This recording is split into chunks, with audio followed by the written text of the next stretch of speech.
David datang ke sebuah kepulauan di wilayah tropis untuk menjalankan tugas dari perusahaannya. Buat rekan-rekan kerjanya, bukan rahasia sebenarnya ia disingkirkan sementara ke daerah terpencil sampai suasana aman untuk dirinya kembali, mungkin tidak untuk selamanya. David yang terkenal sering berselingkuh dan mempermainkan perempuan kali ini kena batunya.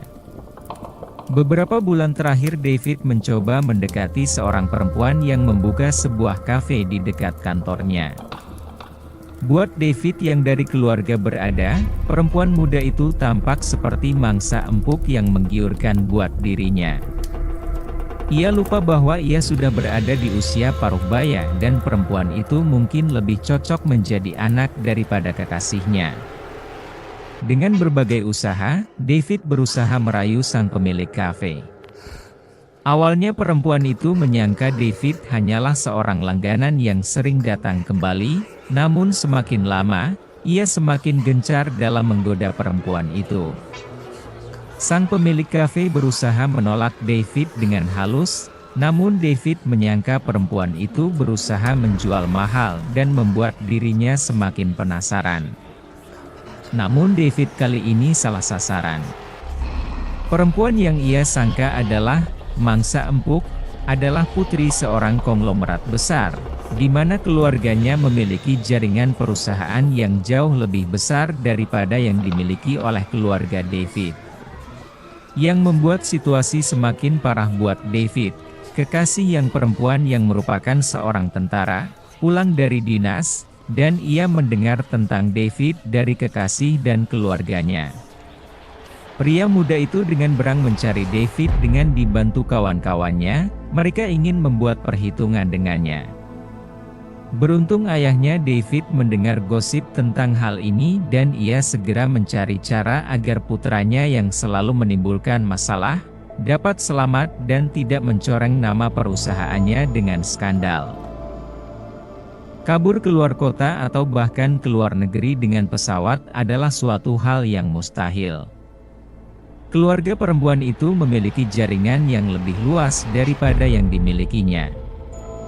Hanya dengan menumpang sebuah kapal kargo yang menuju wilayah terpencil di tengah samudera, David dapat lolos dari kejaran lawan-lawannya.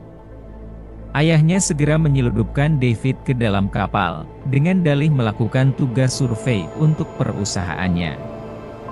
David bahkan hampir tidak membawa apa-apa kecuali sebuah koper kecil berisi beberapa pakaian. Selama berminggu-minggu kapal berlayar melintasi samudera, dan David bukanlah tipe pelayar. Selama beberapa hari pertama, ia sering mengalami mabuk laut, dan terkulai lemah di kabinnya. Dan ketika ia akhirnya sudah mulai terbiasa dengan kondisi kapal yang selalu bergoyang, ia menemukan, tidak ada hiburan yang dapat dinikmati di atas kapal. Berbeda dengan para pelaut yang sibuk dengan tugas mereka, David tidak memiliki kegiatan untuk mengisi waktu, kebanyakan ia hanya berdiam di dalam kabinnya yang sempit. Akhirnya kapal mereka tiba di tempat tujuan dan David akhirnya dapat turun kembali ke darat. Sayang ini adalah sebuah pulau yang masih belum berkembang, bukan pusat wisata tropis. Seperti di dalam kapal, tidak banyak yang David dapat lakukan di pulau terpencil itu.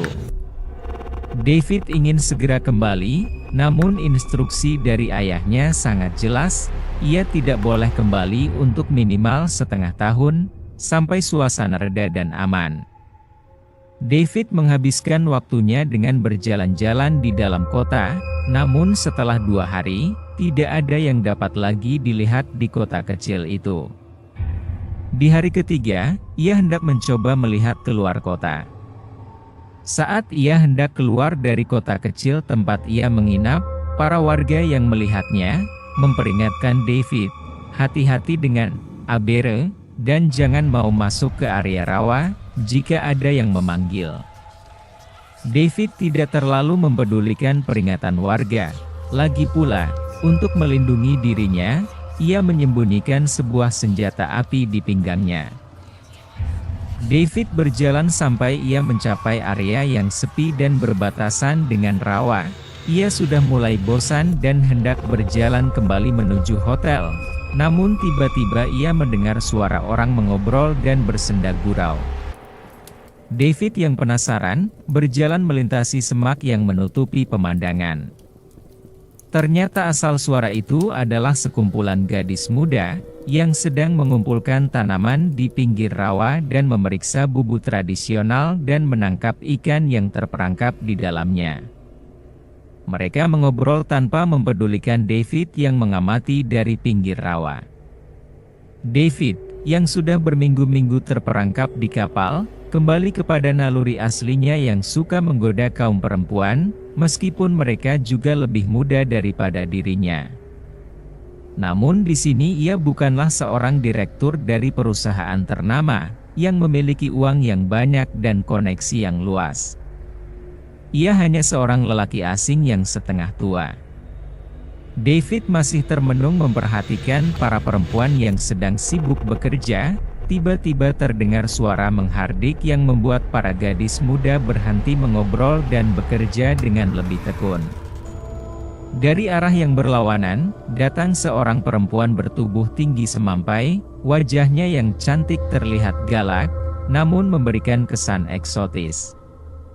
Ia berkulit coklat seperti penduduk pulau ini pada umumnya, namun ia tinggi, dengan rambut yang panjang, dan pakaiannya yang melilit tubuhnya memperlihatkan figur yang langsing. Sungguh ia perempuan paling mempesona yang David pernah lihat di pulau ini. Perempuan itu terus mengomel, dan para gadis diam patuh mendengarkan perintahnya. Dengan mendelik ia melihat sekeliling dan pandangannya jatuh ke David yang memperhatikan mereka dari pinggir rawa. Perempuan itu melihat ke David dari atas dan ke bawah, seolah sedang menilainya. Lama perempuan itu mengamati David, akhirnya ia memandang wajah David. Wajahnya yang sebelumnya galak, sekarang tersenyum tipis. Sang perempuan membalikkan badan, dan berjalan menyelusuri tepi rawa, tubuhnya yang gemulai melenggok setiap kali ia melangkah. David berpikir, apakah perempuan ini tertarik padanya? David memandang perempuan itu yang mulai berjalan menjauh dan menimbang untuk mengikutinya atau tidak. Perempuan itu kembali membalikkan badan dan melambai ke arah David. Kali ini ia menebarkan senyum yang membuat jantung David berdetak kencang. Hari ini masih siang, tidak ada yang dapat membahayakan diriku, pikir David sambil bergegas menyusul perempuan itu. Melihat David mulai mengikutinya, sang perempuan kembali berjalan. David mendengar para gadis muda berbisik dan merasakan mereka memandangnya dengan tajam. Namun sekarang perhatiannya terpusat pada perempuan eksotis tadi. Ia berjalan cepat, namun tidak mudah baginya menyusul perempuan itu sambil melintasi tepi rawa yang licin. Setelah berjalan beberapa lama, David tiba-tiba merasa kakinya tersangkut. Ia melihat tanaman rawa membelit salah satu kakinya. Ia berusaha melepaskan jeratan di kakinya, namun ia melihat semakin banyak tanaman yang keluar dari air dan semakin membelit kakinya. Ia berteriak dan meminta tolong ke perempuan cantik itu, namun sang perempuan eksotis yang berjalan menghampirinya perlahan berubah, rambutnya yang hitam sekarang mulai berubah kehijauan dan perlahan kulitnya berubah menjadi tekstur menyerupai kayu. Wajahnya yang sebelumnya terlihat cantik, sekarang terlihat seram dengan mulut yang terbuka lebar. Melihat penampilan makhluk yang menyeramkan ini, David mengeluarkan senjata api dari pinggangnya. Dengan gemetar ia menekan pelatuk berkali-kali. Beberapa peluru pertama tidak mengenai sasaran, namun didikan David membaik dan peluru-peluru selanjutnya menghantam tubuh makhluk itu. Namun peluru hanya menancap di kulitnya yang berkayu, di mana getah berwarna hijau terang mengalir. Namun tidak menyurutkan langkah makhluk itu. Sementara, semakin banyak tanaman rawa yang merambat naik dari rawa dan membelit tubuh David dan membuatnya tidak dapat bergerak. Dengan tangannya yang bercakar tajam, perempuan itu membelai pipi David. Terasa kulitnya kasar membuat David merinding. Namun ia tidak berdaya untuk bergerak, apalagi menghindar. Makhluk itu membuka mulutnya lebar-lebar, dan mulai menggigit. Demikian kisah David, yang berakhir naas di tangan makhluk Abere, yang dikatakan menghuni rawa-rawa di Kepulauan Melanesia. Terima kasih sudah menyaksikan Shade Story, jangan lupa subscribe, like dan share. Sampai jumpa di cerita selanjutnya.